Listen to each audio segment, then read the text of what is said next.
Big boss Malayalam season 7 പുതിയൊരു അപ്ഡേറ്റിലേക്ക് സ്വാഗതം. അങ്ങനെ ഇന്ന് ബിഗ് ബോസ് വീട്ടിൽ നിന്നും ഒരാൾ പുറത്തു പോകുന്നതാണ്. ഒന്നുകിൽ അക്ബർ, അതല്ല എന്നുണ്ടെങ്കിൽ ലക്ഷ്മി ആയിരിക്കും പുറത്തു പോകുന്നത്. ഇന്നത്തെ എവിക്ഷൻ വളരെ ഞെട്ടിക്കുന്ന ഒരു എവിക്ഷൻ തന്നെയാണ്. 2 കാറുകൾ ഗാർഡൻ ഏരിയയിലേക്ക് വരുന്നുണ്ട്.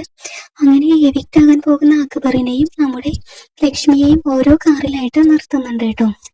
അങ്ങനെ ബിഗ് ബോസ് അനൗൺസ് ചെയ്യുന്നുണ്ട്, ഈ കാറിൽ ഒരാളുമായിട്ട് ബിഗ് ബോസ് പുറത്തേക്ക് പോകും, ഒരാൾ സേവ് ആകും എന്നുള്ളത്.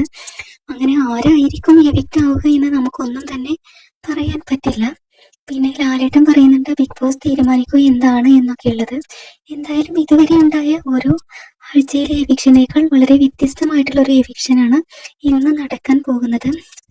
ഒരുപക്ഷെ ലക്ഷ്മി ആയിരിക്കും ഇന്ന് പുറത്തു പോകാൻ സാധ്യത കൂടുതലുള്ളത് എന്നുള്ളതാണ് കമന്റുകൾ വരുന്നത്. എന്തായാലും നിങ്ങളുടെ അഭിപ്രായം താഴെ കമന്റ് ചെയ്യാൻ മറക്കല്ലേ.